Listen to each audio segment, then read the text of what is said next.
We understand that bread being a staple of, well, yes, bread being a staple, not only in St. Lucia, but around the world.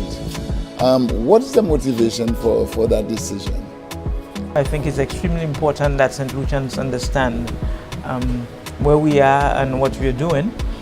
We are part of a world where inflation and cost of food items and all items have gone up. That was influenced by first COVID-19 and secondly by the war in Ukraine and Russia. Now, more specific to the question you have is why has government awarded an increase to the bakers for the price of controlled bread? That has been important and necessary because... And you have to explain controlled bread because most people see bread, that just we bread have generally. The Creole bread, the Creole bread that you now pay 35 cents for. We propose an increase to 45 cents from January. And the 2 pan loaves, we have the small pan loaf that used to be $3.60. It's going to be $4.35 in January. And the large pan loaf was $5.40, will now increase to $6.50 in January. So what has caused that increase? As I was saying, the bakers last got an increase in the price of bread in 2008. And that is about 14 years ago.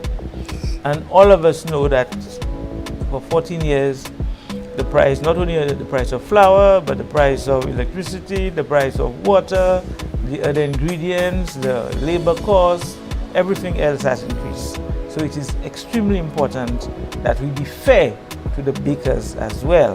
Okay, now let's talk subsidization. How much does the government subsidize bread? From July to December, we subsidize flour to about $5 million. Per annum? That's this time around. In June, for example, after negotiations, we sold to the bakers at $35 because we knew things were difficult. Right. So bakers got flour for the month of June at $35. From July, the bag of flour rose to $144. Wow. $144. And during that period, we sold to the bakers at $50. So government was paying on $84 on every bag of flour. Government was subsidizing. So that is why you have this high tax. Something like nearly 70%. Yeah, $5 million. So we had to do that to contain the cost of flour. So we have negotiated, I believe we have negotiated a new rate with them coming January, and that is why we have said government is still subsidizing it, but at a less extent. But that is why we had to try to strike a balance to see government will continue some level of subsidy, but the bakers also needed an increase so that to protect the viability of their businesses, because the issue was if they did not get an increase, some of them would be closing down. We spoke quality a while ago, the quality of bread, but we have not spoken enough about how well is that quality going to be monitored. Who wants to take it? Minister? Well, you know, we have, within the Ministry of Commerce, we have our St. Lucia Bureau of Standards, and they are responsible for setting standards for the country. So they have a role to play in terms of monitoring. But our foot soldier on the ground are our inspectors from the Consumer Affairs Department.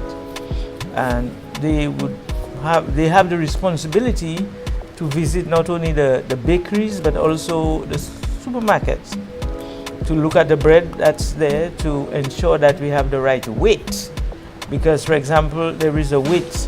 For example, the Creole bread is supposed to have 3 ounces. So periodically they should be weighing that to ensure that the consumer is actually getting the 3 ounces.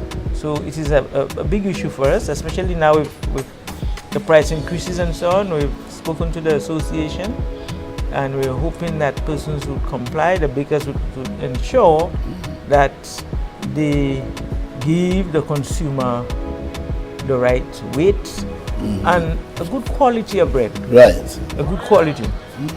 And I must maybe use that moment to say that my bakers, what I have seen in Sufra, we have some good quality bread. So it's a lot of work to be done. Ministry of Health, Ministry of Agriculture, Ministry of Commerce, we must come together.